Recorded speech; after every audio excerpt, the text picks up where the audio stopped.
G'day. So today we're going to continue. We're up to Lamentations 3 after a short hiccup last week where I was a bit unwell. um, from what I understand, this is kind of a. I haven't read ahead. So from what I understand, this is kind of a hopeful middle, I suppose. So it's a book. Lamentations is a lament, which means sort of a sad recognition, I suppose. And chapter 3 is supposed to be the exception, I suppose, to that. So let's read on. I'm just going to change. I always forget to change the version before I'm about to read. So here we go. I am the man who has seen affliction by the rod of his wrath. He has led me and made me walk in darkness and not in light. Surely he has turned his hand against me, time and time again through the day. He has aged my flesh and my skin and broken my bones. He has besieged me and surrounded me with bitterness and woe. He has set me in dark places like the dead of long ago. He has hedged me in so that I cannot get out. He has made my chain heavy. Even when I cry and shout, he shuts out my prayer. He has blocked my ways with hewn stone. He has made my paths crooked. He has been to me a bear lying in wait, like a lion in ambush. He has turned aside my ways and torn me in pieces. He has made me desolate. He has bent his bow and set me up as a target for the arrow. He has caused the arrows of his quiver to pierce my loins. I have become the ridicule to all my people, their taunting song all the day. He has filled me with bitterness. He has made me drink wormwood. He has also broken my teeth with gravel and covered me with ashes.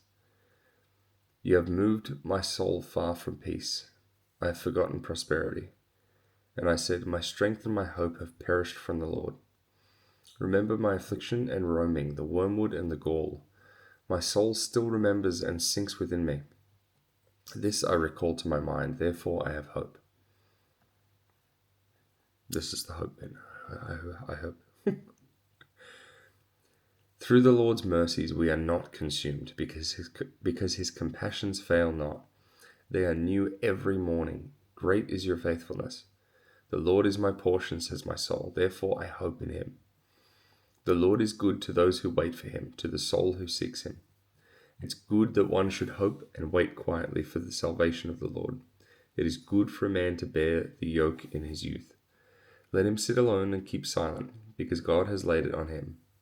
Let him put his mouth in the dust. There may yet be hope. Let him give his cheek to the one who strikes him and be full of reproach. For the Lord will not cast off forever. Though he causes grief, yet he will show compassion, according to the multitude of his mercies. For he does not afflict willingly, nor grieve the children of men. To crush under one's feet all the prisoners of the earth, to turn aside the justice due a man before the face of the Most High, or subvert a man in his cause, the Lord does not approve. Who is he who speaks, and it comes to pass, when the Lord has not commanded it?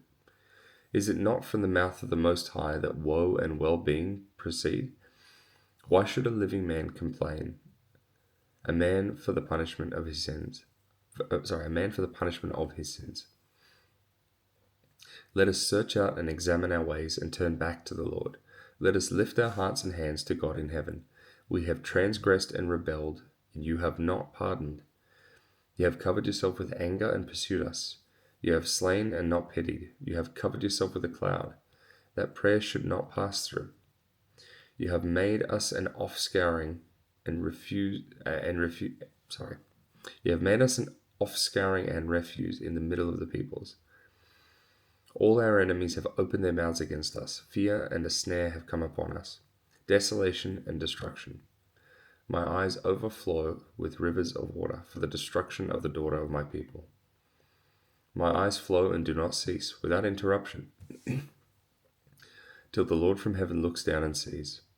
My eyes bring suffering to my soul because of all the daughters of my city. My enemies without cause hunted me down like a bird.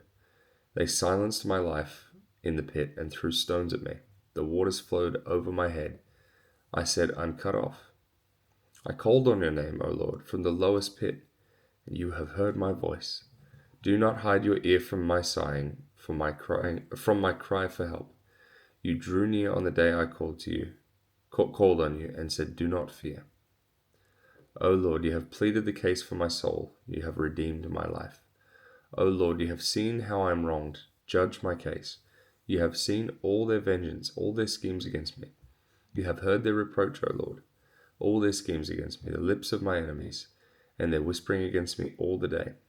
Look at their sitting down and rising up. I am their taunting song.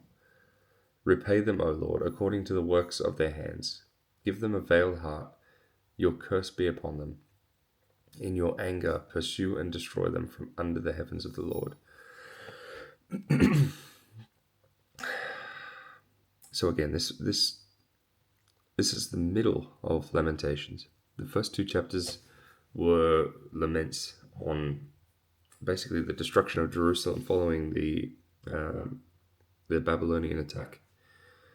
And there was a recognition that this is, we have disobeyed God, and God has allowed our punishment. Nothing happens without God's approval. So there's a reason for this, and we have been sinful. But I love how this turns. I read up in advance only that, the general gist of this chapter is that there is hope in the middle.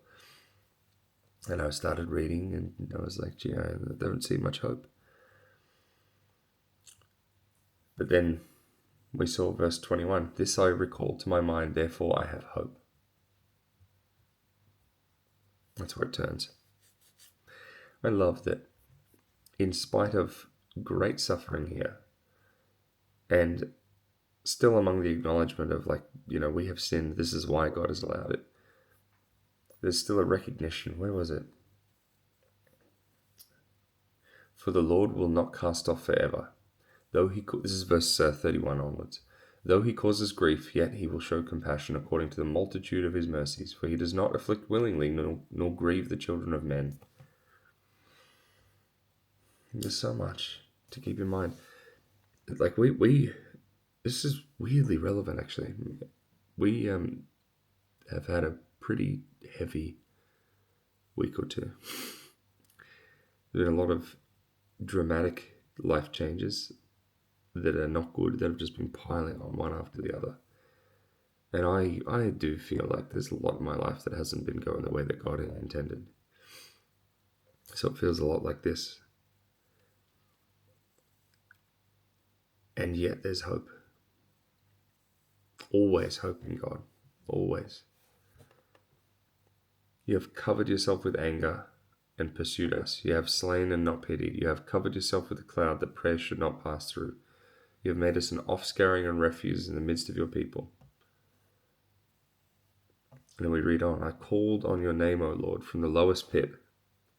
You have heard my voice. Do not hide your ear from my sighing, from my cry for help. You drew near on the day I called on you and said, do not fear.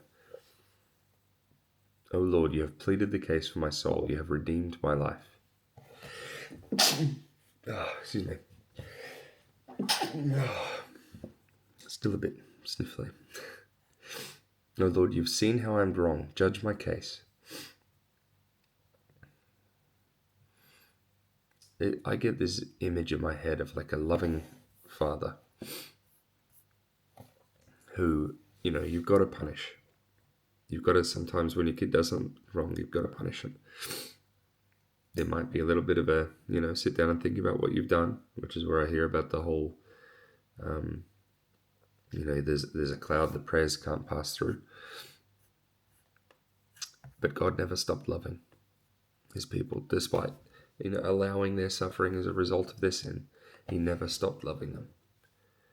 That's something that I'm going to take from this, is that although there was sin, although there was recognition and suffering, that there is always hope because there was always love from God.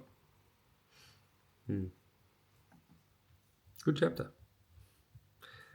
And with that, I will catch you next week for Lamentations 4. Hope you have a great week.